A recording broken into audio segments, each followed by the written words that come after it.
All right, y'all, welcome to the show. Got a huge show for you guys today. A lot of things to discuss when it comes to the world of college football.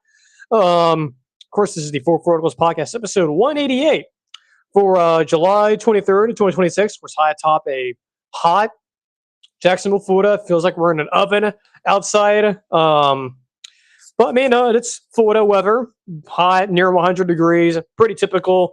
Well, yeah, welcome to the show. Of course, as usual, we're live here on YouTube, and we are live. Well, not live, but we are also on Spotify. That will be the audio-only portion of the show. Of course, this is the video portion of the show here on YouTube. So, again, if you're listening to us, if you're on Spotify or on YouTube, welcome in. If you're a first-time viewer or a returning viewer, welcome in. Hopefully, you're having a good day. Hopefully, whenever you're listening to this in the afternoon, right now, later tonight, tomorrow. Hopefully you're having a good day. Of course, be sure to subscribe to the channel while you're here, either on Spotify or on YouTube. Subscribe to the YouTube channel, subscribe to the podcast feed, or follow us on X, follow us on all the social media platforms. And yeah, again, apologies for last Thursday we didn't have a show. My apologies on that. But we are going to have a normal week this week.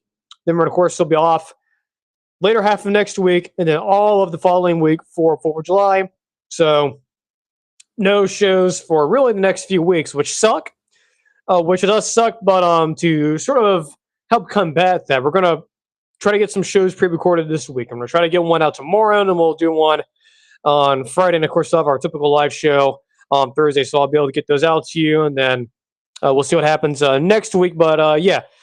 So that's how the next weeks is going to go. We're just going to have pre-recorded shows the next few weeks. Again, apologies for that, but, it is what it is. Around this time of the year, things can get kind of crazy, and then we'll get back to some sort of normalcy after that, so it won't be too much longer. But, yeah, just unfortunately, things have not been normal, if you will, but, is what it is. Not much sort of out of my control, but, is what it is. So let me see here, go to our list, get ready for our first segment. Again, be sure to subscribe to the channel. I think I already mentioned that. But let's pull up, get ready to do our graphics here for our first topic. Again, we got a lot of things to discuss here, college football stuff. A couple of things I wanted to discuss with you that I wanted to actually bring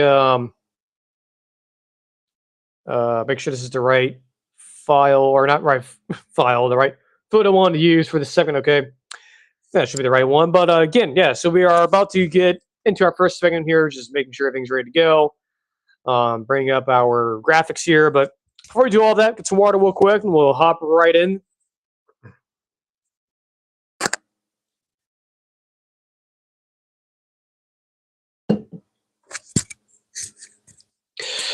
Okay. All right, let's see here, get this graphic pulled up here. Hopefully this will work. I believe this should be the first one I have on my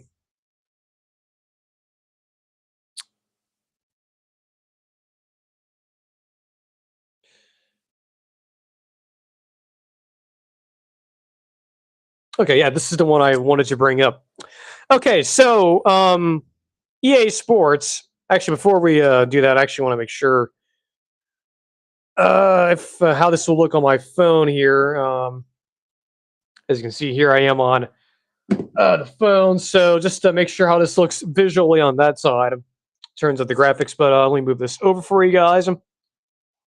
Okay, so yeah, so EA Sports, of course, everyone knows that the game is coming out in about 2 weeks or so. I believe early play starts next week, actually, around July 2nd. So the early play starts soon. Most of us will get access to the game the following week.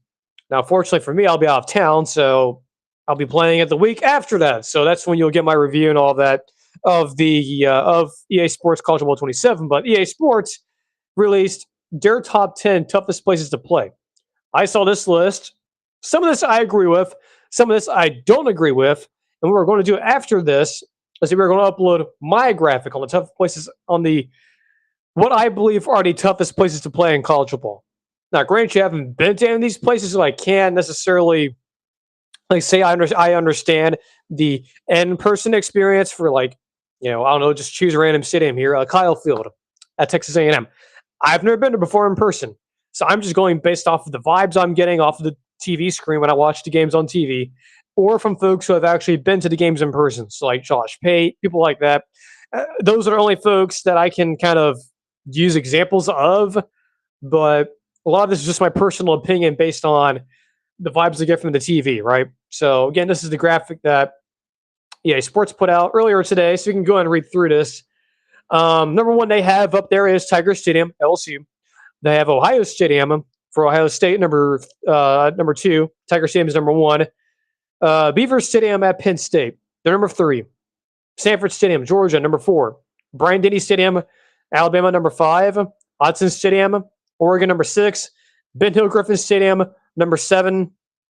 Neyland Stadium at number five, or number eight for Tennessee. Number nine is Clemson Memorial Stadium, Death Valley. And then number 10 is Kyle Field, Texas A&M. So that's EA's list. So I just read it off for you if you're on Spotify listening to this audibly, or from an audio standpoint from YouTube, you can see the graphic. But now, after seeing that earlier, I thought, why don't we just do our version of that, right? Because again, I've been watching college football for over 10 years. Granted, you haven't been to any of these places before in real life, but why not just why not just do our own list? Not to, piss off the folks at EA, but why don't we just go and do that? So I think this, see which graphic here is going to pop up first. This might not be the one I want. I think this is actually going to be the show title, or the show graphic. That's not the right one. Yeah, now bear with me here with the way we're doing the graphics here. I believe it's the second. It's the second here. Yeah. Okay, so now you may see some similarities here, some crossover with the list, but there is a couple teams that EA left out of the top 10. Now, granted, they listed out a few more schools beyond the top 10, but anyway. So the toughest stadiums they're the toughest stadiums in college football, in my opinion. I agree with EA Sports. Tiger Stadium should be number one. They've had so many big games there over the years. Bama a few years ago. Granted, yes, that was the Brian Kelly era at LSU. A lot of folks want to forget that. But they did win that game. Yes, I know the A&M game last year exists, but, again, that was the Brian Kelly era.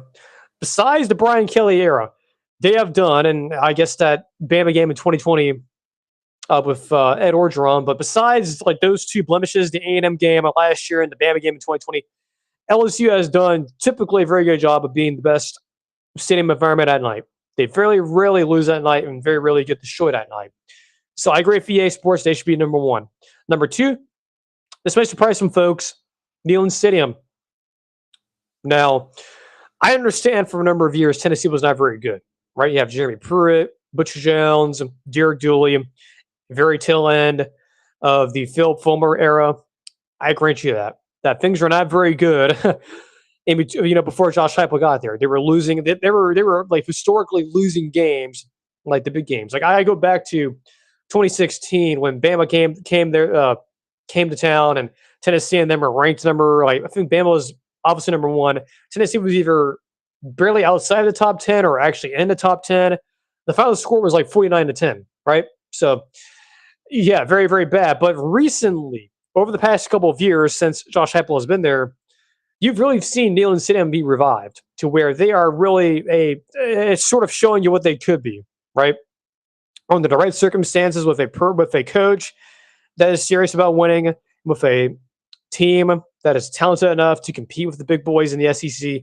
Neyland Stadium, I believe, at its best, is the second best stadium in the country. And again, I've never been to any of these places before, except for actually one. We'll get to them in a little bit. So that's kind of a lie. But the majority of these teams, or the majority of these stadiums, I've never been to in person. I'm only getting just information from other folks that have been there and through my TV screen. So Neyland Stadium, number two. Number three, Bryant-Denny Stadium. Could have been higher, but I mean, just looking at Bama's record, even going back to the Nick Saban era, or including the Nick Saban era, when Bama lost to Oklahoma this past season, when Oklahoma came in and they beat Bama at home, that was the first time that an SEC opponent had beaten Alabama at home since the 2019 LSU team. That's how long ago that was, that Bama lost at home to an SEC opponent. Now, a lot of you will say, well, hold on a second. Texas beat them in 2022, right? Or I believe it was 2023, one of those. That was when Texas was in the Big 12. Okay. So that was before, the switch over from the Big 12 to the SEC for Texas and OU. This is the first time Bama has lost to a team in the SEC at home this decade, period. So that is pretty amazing. That's a very tough place to play. Even for the big games, right? When Georgia's been there, when LSU's been there, Tennessee's been there. It's very electric. Obviously, the stadium atmosphere there is incredible. Even through the TV, even though I've never been there in person, it is from what I can tell, a very incredible atmosphere to be at and to watch on TV. Number 4, Sanford Stadium. Now, this is on there because Georgia has, they had that long winning streak of 40 plus games or something like that, something like ridiculous. Now, it was broke last year when Bama came in there and beat them. Now, that is mostly that whole winning streak was existed because, well, one, Georgia, especially when the SEC was in divisions or had divisions, so you had the West and the East. Georgia, because they were in the East, had the East on lock and key. Like they never had big games there. All the other teams there, at least until very recently with Tennessee, all sucked. Like they were not holding up their end of the bargain. Oh, yes, he did have the occasional, like Arkansas a few years ago. That was a crossover division game. You had your, I believe Kentucky a few years ago was like top 10 or barely top or close to the top 10. But it's just like those games in general, like just didn't hold a lot of weight. Like they're very really like, like Georgia could easily lose this game. Ole Miss a couple of years ago when they were, I believe it was like a night game on ESPN. Chris and Kirk were there. It was, I believe, was it Jackson Dart in Ole Miss with Lane Kiffin? Yeah, I think it was. Definitely a couple of years ago. So yeah, even that game, it's like there really was no fear of Georgia losing that game and the other games I just mentioned. Well, now since you've had the rise of Tennessee, you've had no more divisions now, so now you have a tendency to play a lot more of the tougher teams on a more regular basis. That's different now, and there's a lot more bigger games there, and you're finally seeing what Sanford Stadium should be like, right? Like the last time Georgia had a big time game at home was before last year's game against Bama was probably Notre Dame in 2019. That was the last time, at least in my opinion, you had a really, really big game there in Athens. Besides that, I mean, yeah, sure, you've had Tennessee there a few times. You've had Auburn come there, but the last time Auburn was, top 10, along with Georgia, was 2020 as well, but there was no one there because it was 2020. So, yeah, Georgia being up here, at least this high, should deserve an asterisk because they were in the SEC East. And, of course, it also hurts that the Florida game is always neutral site. So, yeah, there is a caveat there or a asterisk, but I think they deserve to be number 4. Penn State at number 5, not including this past season, they really lose there either. I mean, they usually do pretty well against the teams that they are usually favored against. Now, when they're dogs, they usually lose, but they're typically close games. So Penn State number 5, I think I actually do agree VA. If you bring the graphic up on my other screen here, if I can get it up. Yeah, I have Penn State at number 5. They have, I believe our top 5 is about the same, but a little bit different because they have Tennessee a little bit lower, but it's mostly the same, okay? So Beaver Stadium, I have at number 5. Ohio State, a little bit lower, number 6. Sort of the same issue of Georgia. They just haven't had a lot of big games there recently. They had Texas there last year. They get Oregon there this year. They had Oregon there a few years ago. So they are starting to get more bigger games there. But I guess the last time they had a major game there was when Penn State came there. They were like number 2 or something like that back in 2017. They also had Oklahoma come there in 2017 as well. I think so. It's been a little bit since they've had several big games in a year, let alone even one big game. So again, Ohio State, I believe, when was the last time they actually lost at home? Besides the Michigan games, I guess Oregon in 2021. So they don't lose there very often. And then number 8, Kyle Field, Texas A&M. I agree with VA. They should be in the top 10. Just the fact that it's a huge stadium, they hold a lot of people. The traditions there, how loud it is, especially again, I haven't been there before in person, but I know just based on the TV and people who have been there, testimonials and whatnot, that it is a very loud environment there, okay? Like there's a reason why a lot of folks are so paranoid of going there in particular. So Texas A&M is at number 8. Now before them, between Ohio State and A&M, it's Austin Stadium. A lot of folks probably are surprised by them being this high because given they are a smaller stadium, it's a school that, well, maybe not a school, but a stadium that a lot of folks forget is very intimidating. But I think the reason why it's on there is because they rarely lose there. I mean, the last time Oregon lost a game prior to last year, because they lost to Indiana at their place last year, but before that was when they lost to Washington in Dan Lanning's first in his first full year, or not his first full year, it was his first year. That was all the way back in 2022, I believe. So it's been that long that before last year they lost a home game, which is kind of crazy to think about.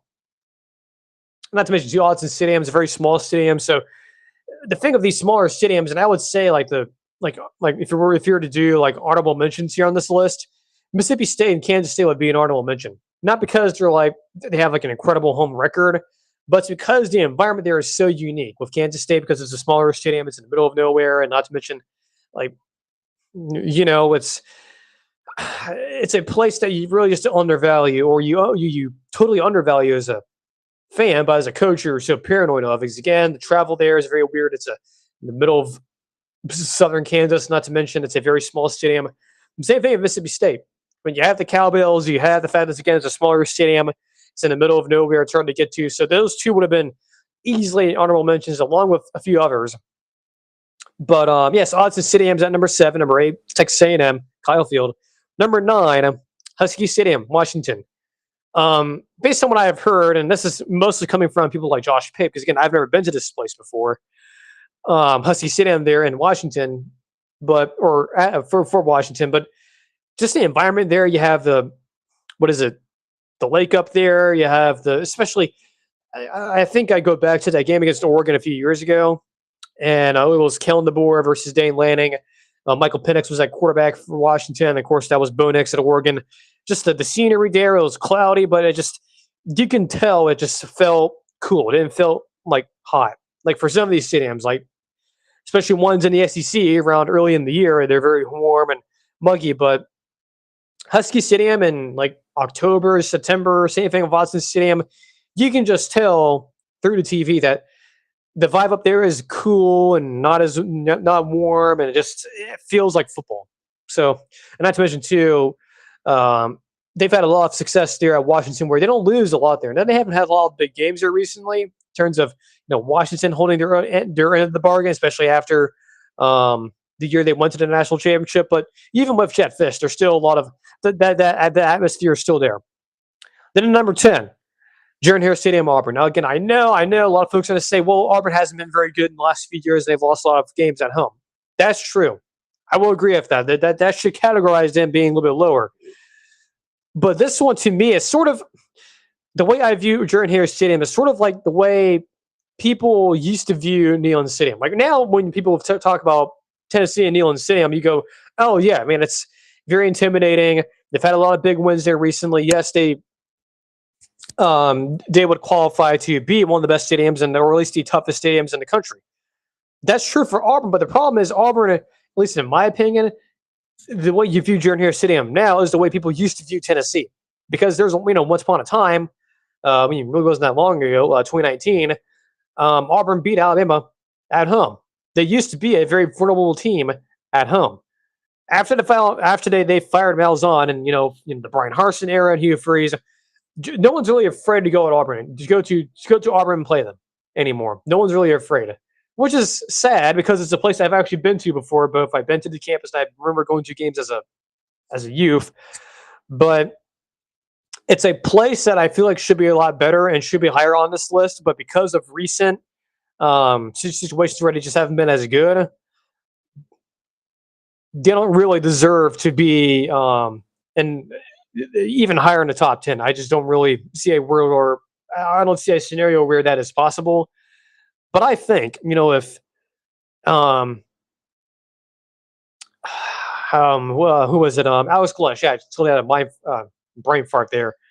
If Alex Glesh can get this program going in the right direction, where I think they probably can, in about a year or two, then I think you will see Jordan Harris Stadium rise, sort of like what you saw at the Owen Stadium. Again, I think that's probably the comparison here for Auburn is that is dormant right now. It's sort of kind of like when you're thinking of like a volcano, right? A dormant volcano. You see the volcano, oh man, looks cool and whatnot, but no real fear here. I don't really, you know, I don't think anything bad's gonna happen. But when the volcano is active, it's active. That's Jordan Harris Stadium. That's what Neyland Stadium used to be. It used to be dormant. It's not anymore. Jordan Harris Stadium can be undormant here very quickly if Auburn just, if they can get going under Alex Klesh. That's a big question, but the magic's still there, right? There's a reason why people use the whole like Jordan Harris Stadium voodoo and whatnot and the witchcraft stuff. That's all true. Like the vibes at Auburn, especially for big games. Granted, yes, it's been a long time, but there's the vibes there, especially for some of those Iron Bowls in the 2010s and some of the Georgia games. You can just feel that it is a place that's about to explode. That once it does, it's out of control and you can't stop it. It just escalates so fast. So I think Auburn should be higher on this list. But again, much like Tennessee was pretty much a decade ago, it's currently dormant. And much like Neyland Stadium, I believe they can rise up really quickly on this list. Now, there is two schools on here I wanted to address that are not on here. One of them is Clemson, Death Valley. I considered putting them on here, but because of the recent, recently of them like losing to Syracuse and just the way the program's going, I couldn't put Clemson on here. Yes, the historicness of them having success, I would grant you that. They would also be on the honorable mentions list. Like if you were to do a full-on top 25, obviously Clemson would be on there. Florida would be on here. Florida should definitely be on this list, but they're not because of where things are currently. Sort of the same thing with Auburn. I even think Auburn with a much larger sample size of having like big games. They're like what the last time Florida had a major like top 10 caliber game was what 2019. Ironically, against Auburn and maybe 2018 versus LSU.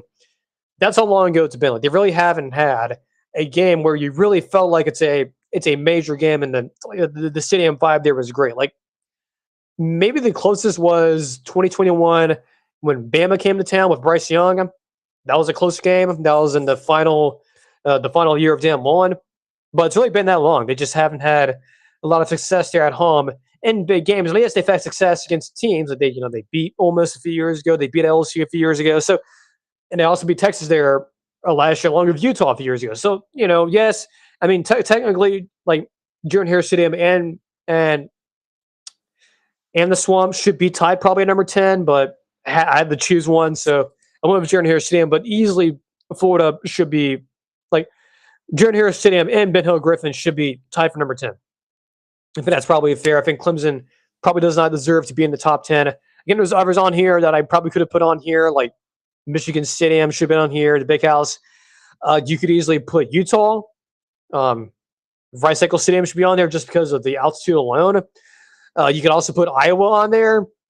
Kinnick Stadium, yes, I know. I make fun of Iowa for their prehistoric offense and whatnot, and just how abysmal their offense has been over the years. But their atmosphere, man, especially at night, it's very sneaky. I mean, we've seen really good teams go in there and lose. I mean, Ohio State, Penn State, examples there of teams that have gone there and lost. So, yeah, toughest places to play in college ball, at least in my opinion. Again, number 1, Tigers Stadium.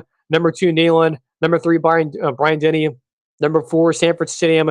Number 5, Beaver Stadium. Number 6, Ohio Stadium, the Horseshoe. Number 7, Autzen Stadium. Number 8, Kyle Field. Number 9, Husky Stadium, Washington. And then number 10, Jordan Harris Stadium. So yes, there is some agreement here with EA Sports, and we're not totally off the beaten path, but there are some teams that I would probably have a little bit lower, and some teams I would have actually in the top 10 and maybe a little bit higher. But believe it or not, we sort of agree. But I felt somewhat compelled to put our list out. So there is that. That was 22 minutes, 24 minutes long there of a segment.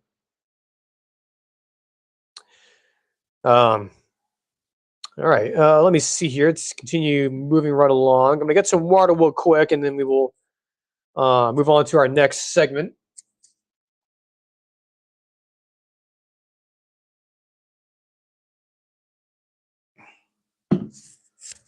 Again, if you guys are here live on YouTube, or excuse me, if you guys are live here on YouTube or listening to Spotify, again, subscribe.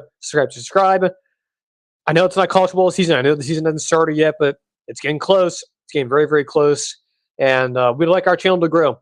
That's all I'm asking. We'd like our channel to grow and to get more traction, because I think we're doing pretty well. And by the way, hopefully you guys enjoyed those extra pod clips we put out. Thought about doing that for a while, of just like having some individual clips, just up on YouTube and available for some who don't have Spotify, who may want to hear some thoughts on non-college football related material. But I made sure to do that last week, so I think we'll probably do that going forward. We'll start doing that more often. So hopefully you guys did enjoy that.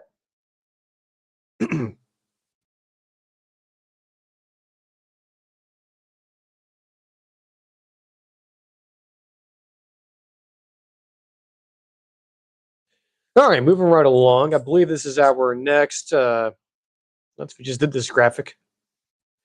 Let me see. Did I not download that graphic? I guess I did not. Let me check something here. I believe there is another graphic here that I should have downloaded, but I did not download. That I don't think is on here. Let me double check. So yeah, if you're on YouTube, again, apologies for the graphic. I guess I wouldn't call it a graphic malfunction, but oh yeah, I guess there was a graphic we forgot to download, I think. But anyway, so yeah, we'll worry about that here in just a second. So I have thought about doing this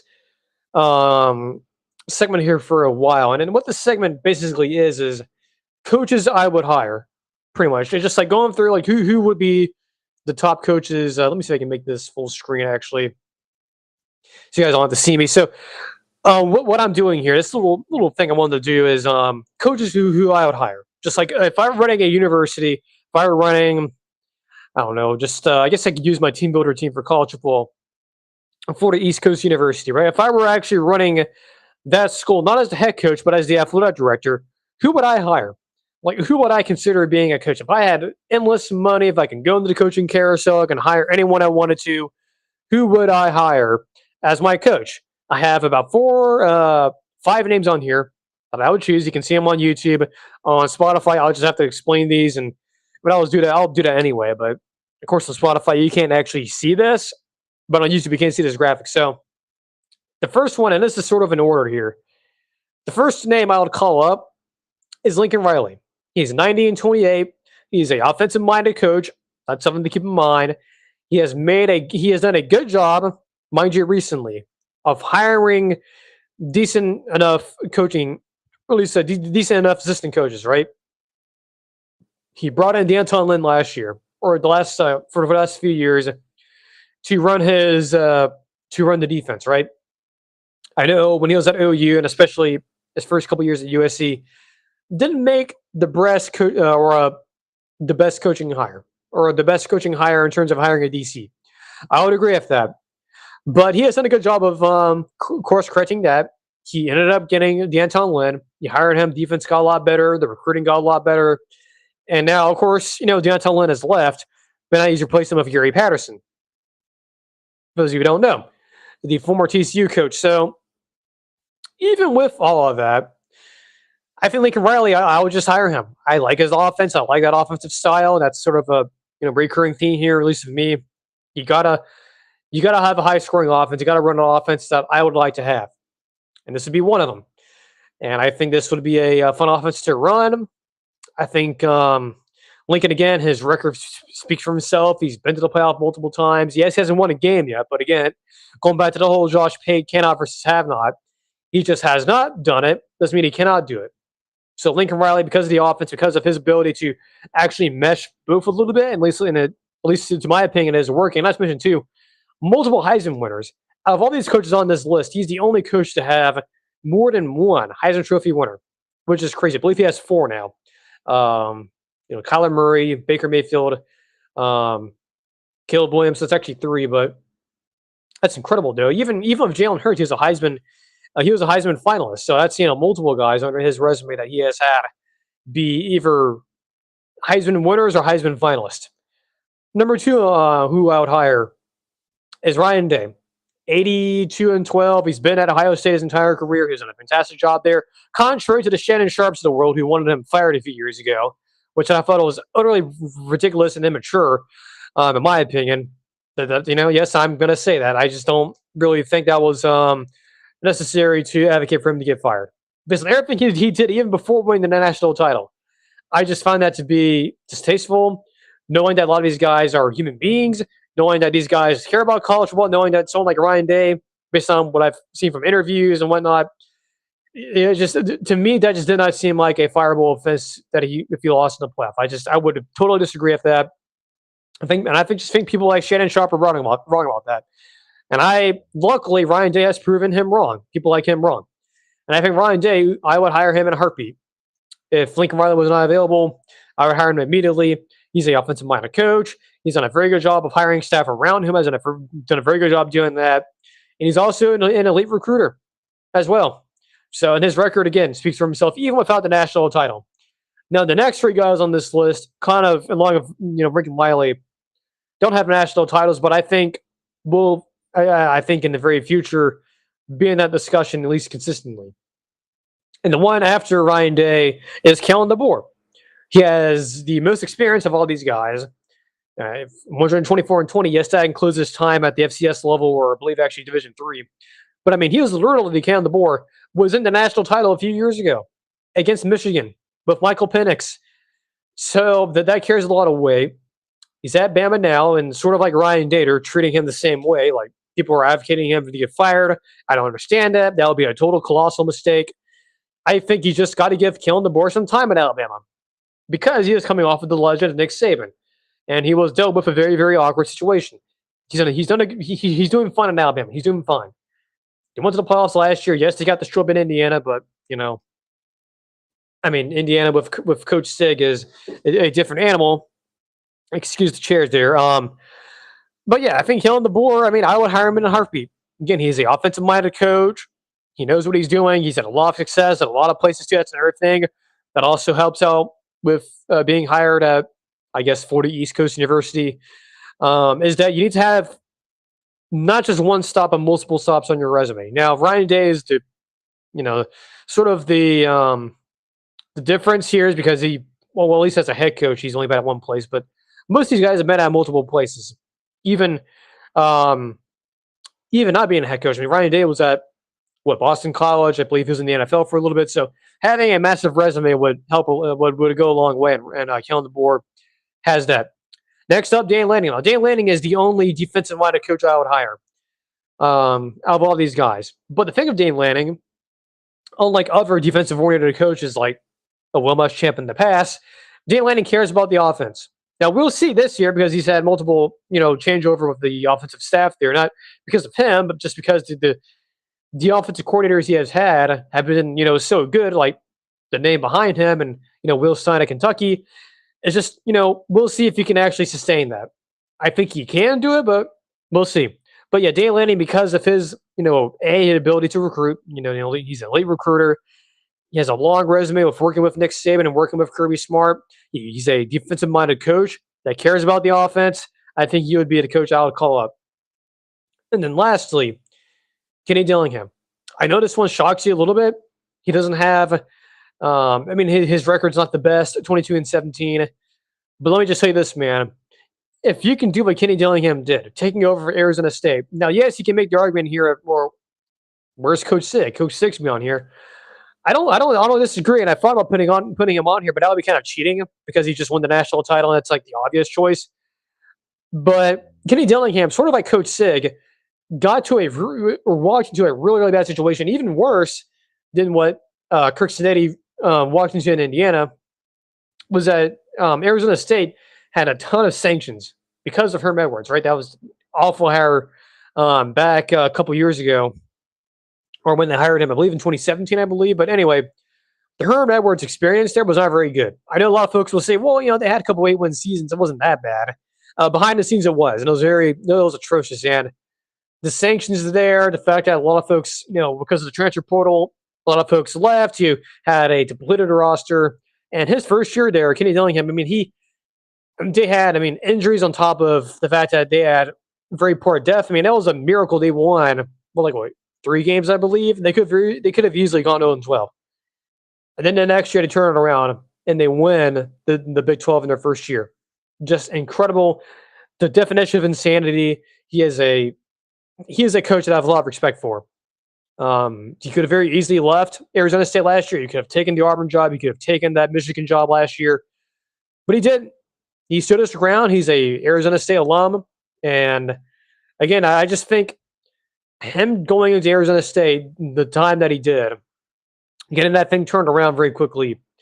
Granted, it wasn't in 1 year, but it was within a calendar year. That's impressive. I think that deserves a lot of credit. So again, coaches who I would hire, excluding Kirk Cincinnati. Not because I hate him, but obviously I do not. He's a very good coach, obviously, but that would be cheating. So coaches who I would hire, excluding Kirk Cincinnati, Lincoln Riley, Ryan Day, Kellen DeBoer, Dane Lanning, and Kenny Dillingham. So you can disagree with me in the comments section below. I'm sure most of you probably will. I'm sure a lot of you will probably go, I don't know if I really agree with that, but it's my list, and I have the full authority. I have the constitutional right to put whoever coaches I want on the list. So let's see here. There was another graphic here I was going to bring up. Yeah, it looks like the YouTube feed's freezing up a little bit. Apologies for that. Hopefully won't be an issue going forward. But no, I thought there was a graphic on here that I ended up making.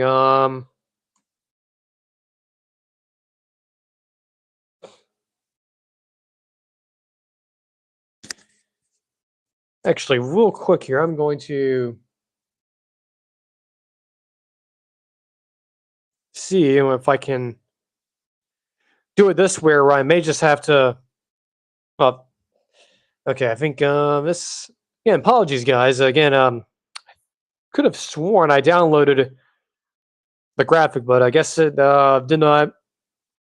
I guess I did not download it when I did. I thought I actually had downloaded it, but whatever. So I guess we will just have to make do here with the graphic system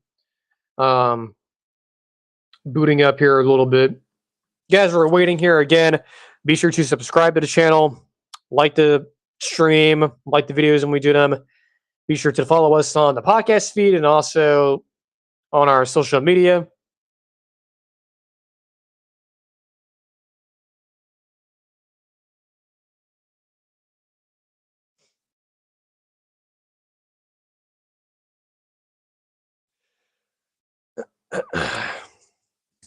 Yes, I guess I'm going to download this. I thought I did download it, but I guess I did not.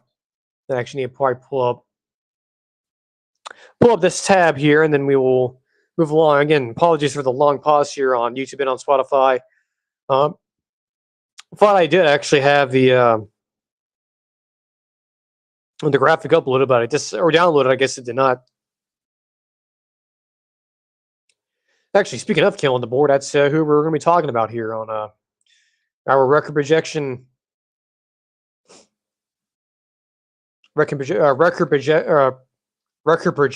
segment. So what I'm going to do here, I guess. Yeah, okay, that's I think that's what it is we were looking for, or that's the graphic that we're going to be using. Okay. Team record projection series continues on with Alabama on deck. Of course, we just talked about them in the last segment, dealing with the coaches who I'd hire. Now we're dealing with Bama themselves. He brought up Kellen DeBoer in that one.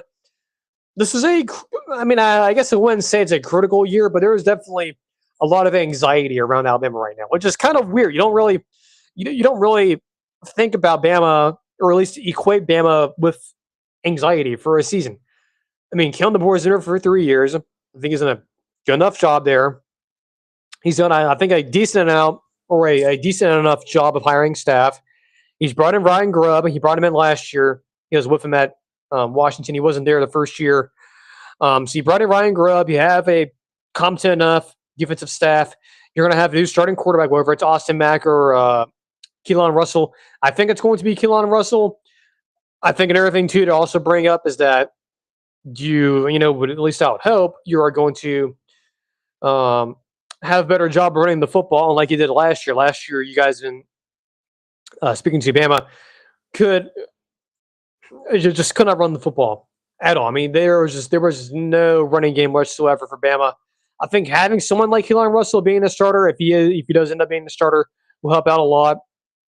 I think everything else around this team, I still kind of like. And all the big thing here, again, is can they run the football? Can they do it? Because, again, a lot of folks forget, or at least just assume that, Kalen DeBoer, Washington, throw the ball over, all over the field. Michael Penix thrown for like over 3,000 yards. Yes, that is true. That happened. At least I think it. Yeah, I think that pretty much happened. But that's not necessarily true because Kellen DeBoer's offense is a run first offense. It is not an air raid offense. It's the same thing that people get confused with like Tennessee and Josh Heupel and the veer and shoot stuff, right? That offense is not an air raid offense. It's a run first offense, and yes, to do the whole wide splits and they can throw the ball downfield. That's true, and they do that pretty well. But much like Tennessee, Kellen DeBoer's offense is not a throw the football over the yard. It's not an air raid offense. It's not that. It is a run-based offense. They did not run the ball last year at all, period. And when we look at their schedule, so I can pull it up here and share the screen here. Bama's schedule, man, it's not easy. Okay, it is not an easy schedule. Yes, they start out with East Carolina. They go to Kentucky early in the year. And then they get Florida State. And then they get South Carolina and they get Mississippi State. So they're runway into I think, a pretty brutal stretch here, to be honest with you. That's a pretty easy runway, okay? There are none of those teams on there, I would say, would like really put the fear of God into me, okay? Like Florida State, no. Kentucky, obviously, no. South Carolina, I mean, yes, Lenora Sellers is a good player, but I don't know. Just that team, too, I just don't know if they really scare me. Mississippi State, same thing. Even though it's a rivalry game, I don't really have much fear in them. Then it gets real in a hurry. You get Georgia after Mississippi State. You go to Tennessee after the Georgia game, which, yes, I know Tennessee will see about their quarterback situation. Who will start there. But that game being sandwiched in between A&M and Georgia, that's scary. Okay? And then not to mention, you get A&M, you have your bye week, and then you get the trip to LSU. Those games, that stretch of 4 games, you can very easily lose all those games. And you can win most of those games, but you can also lose most of those games too. Then you go to Vanderbilt. I don't think a lot of Bama fans or even the coaching staff there will take a trip to Nashville for granted anymore. That's not a guarantee.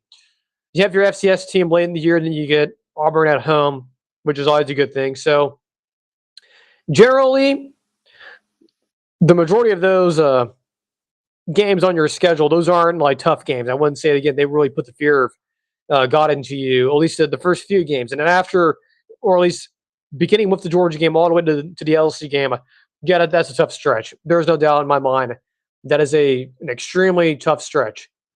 Okay? Now, with all that being said, with all the changes Bama's making, with, again, hopefully they can run the football a lot better. I still like a lot of their team. I think the defense should be good enough. Quarterback situation, whoever it is, whether it's Austin Mack or whoever it's Keelan Russell, I feel pretty good about it. So let's go ahead and pull up the graphic here for the best case, worst case, most reasonable scenario for Bama. We can go ahead. I guess we can do full screen here again.